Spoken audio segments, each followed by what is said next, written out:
Hey, it's Kaufman is Alive. I look at comic books new and old. Today I'm looking at two new comic books, Ultimate Wolverine issues number 4 and 5 by Marvel Comics. These were both $4.99 comic books.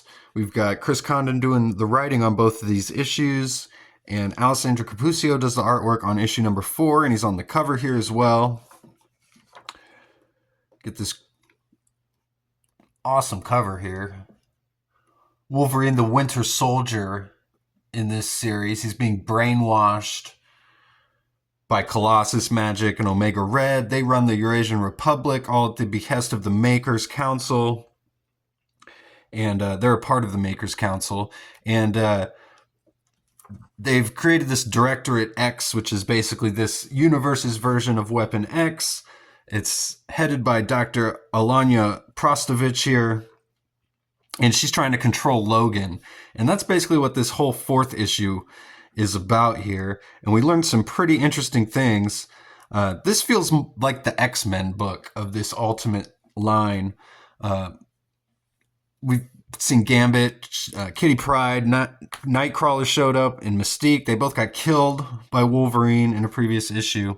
And in issue 5, we see Sabretooth showing up. And there's a big reveal at the end of issue 4 as well, which we'll get into. Issue 5 here is, we got a different interior artist. Here's a guest artist, Alex Linz. Chris Condon, again, is the writer.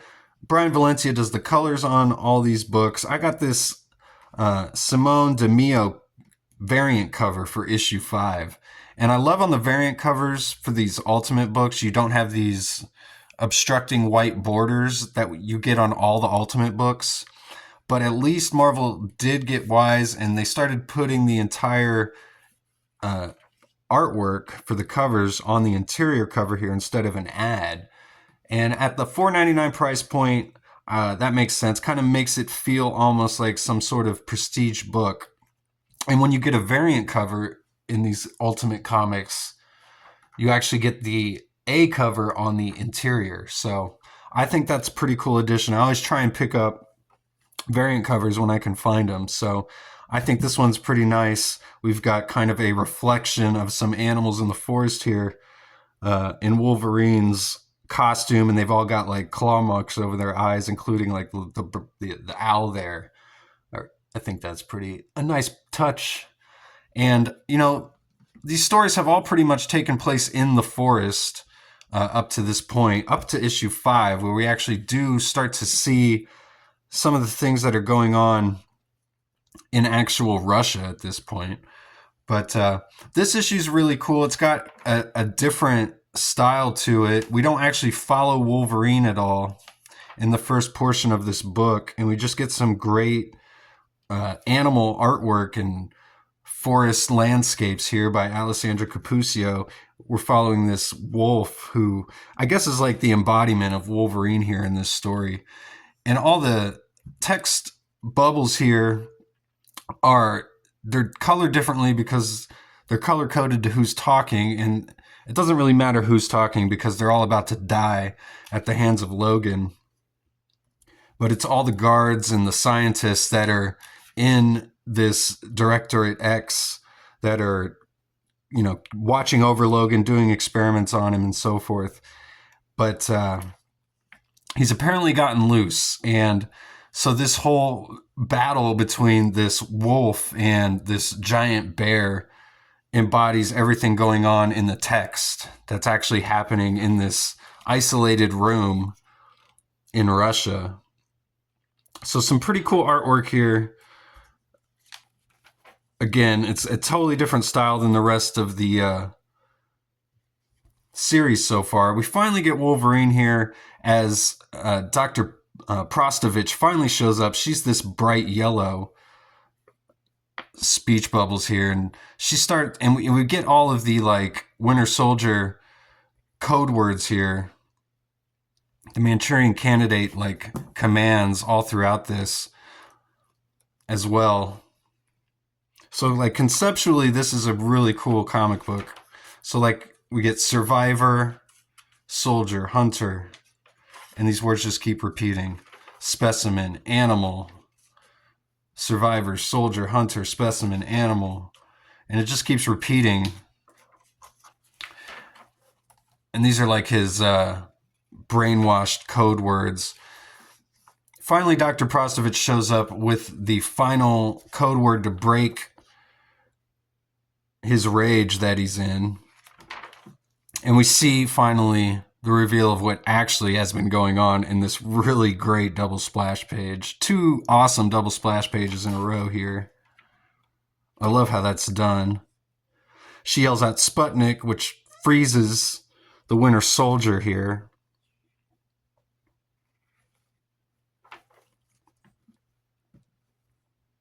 She commands the guards to chain him up quickly. And then we learn that she is using sedatives and re-education and manipulation. But she says the one other thing they use is telepathy. And they need to like reprogram the telepathy, make sure that it's being used properly and working strong enough to control this Winter Soldier that cannot just be controlled by sedatives. So they take him down beneath the Kremlin here, and this is a really cool scene. It's really creepily done, and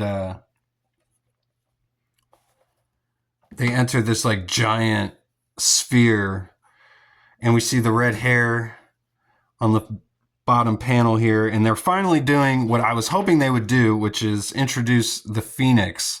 And they kind of hinted at, or in previous issues, that there was a telepath that was controlling Logan. And I was hoping that, this was the introduction of Phoenix. And we get this great splash page at the end, very much like an H.R. Geiger look to it. She's hanging off all these wires here. There's this brain hanging above her. At first I thought that was her brain, but we actually, on the next page, find out this is the brain of Xavier. This is Charles Xavier's brain. And I could just see a scene coming up in this series where Wolverine comes and just slashes up all these wires, cuts down Jean, frees Professor Xavier's brain. So I love the plot to this so far. This is really fun. Feels like Age of Apocalypse to me, in a different way. It's obviously a different story, but we've got Wolverine and these X-Men. They're all in a completely different setting. We're in Russia. It's being controlled by these evil mutants, and they're all just kind of displaced, and everything's different, but some, slightly familiar. In previous issues, we've learned about the opposition, is what it's called, to the Eurasian Council, which is basically the X-Men, which is what Nightcrawler and Mystique belong to, and Shadowcat as well. And she implanted some sort of memory into Logan's brain, which is causing him to just like go completely crazy here. That happened in a previous issue, so they're going to have to use the telepath to control him. And I say telepath because we learn here in this data page, and I like these data pages in this series specifically. They're always at the end of the book, and they actually do move the story along. So, but we learned Charles Xavier's body was in a freezer beneath the Kremlin, it says, for some years after his death. And we learned that all the other Omega mutants have been killed except for Colossus Magic and Omega Red. But they preserved Xavier's brain, and now they're using Xavier's brain to control the Phoenix. And Dr. Prostovich is explaining how this is just a perfect setup to control her Winter Soldier. And I mean, you could see where this could all go wrong for her. But I like the setup so far and the way they've got all the characters in the places that they have them. So, and it gets better, I feel like, in this next issue as well.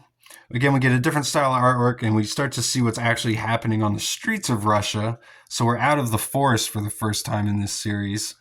And we come across Sabretooth here, who's just trying to live a somewhat normal life here in this bar, but he's actually trying to help all these mutants in like an underground railroad type of way here, keeping them underground and sneaking them away from the Eurasian Council. We actually see Leech here, some cameos of some mutants, which is pretty cool. And it's definitely a reversal of roles, as Sabretooth definitely is treated as like the protagonist of this story, while Logan is this brainwashed madman. So I like that. Much like Age of Apocalypse, Sabretooth here with a face turn, he's the good guy now. Kind of some indie style artwork, but I really like this artwork in here. It's definitely a bit different from Alessandro Cappuccio's, but that's okay because the story's taking a bit of a turn here, and we're following Sabretooth. Again, he's trying to help these mutants, and he thinks someone's at the door, and then he thinks it might be a false alarm, but then he starts to smell, and he realizes that Logan is here. And we learn that they actually do have a past, and they work together on Team X. We see some clips of some little snippets of that here later in the comic book. I like this Wolverine. I love the really small head here. I like that his mask isn't too exaggerated either. But they get into this pretty great battle. Wolverine actually cuts Sabretooth's arm off. And it starts to grow back immediately. At first I was confused kind of reading this comic because within a page or two, Sabretooth just has his arm back. And here we see that Sabretooth and Wolverine bonding here when they're back on Team X, Creed and Logan. And Logan says if he ever gets captured and turns into one of those brainwashed puppets, he wants Creed to kill him. And Creed says, well, if you want it, it's a deal, but it ain't going to happen. So there's a friendship there between them, but Wolverine's completely brainwashed here. I like this scene. Maybe something we've seen before, but I like the way it's depicted here with the claws going in and out of Sabretooth there, panel to panel. He's trying to rip the mask off. And he finally is able to do it. He calls him the Runt. And we finally see Wolverine's face for the first time. He's got these giant fangs, and he actually just rips the jugular right out of Sabretooth here and spits it out.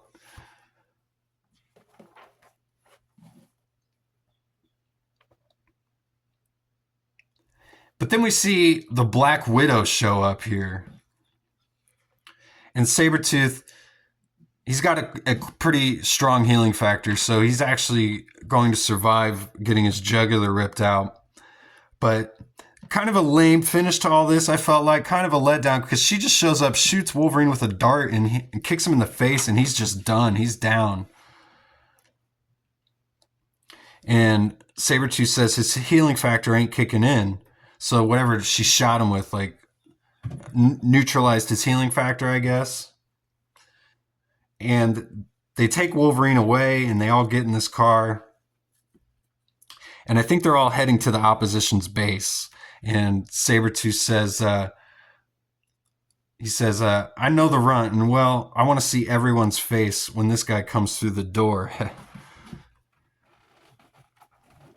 And we see that his passport's been denied by the Eurasian Council, so he's a fugitive here on these lands, basically. But I love this introduction to Sabretooth and the Black Widow, the opposition, everything that's going on in this series is pretty great. And go check out issues 1, 2, and 3. I did reviews of those. And please subscribe to my channel. I do post daily comic book reviews. I've got over 600 reviews on my channel, so go check them out, and I'll see you guys on the next one. Go read comics.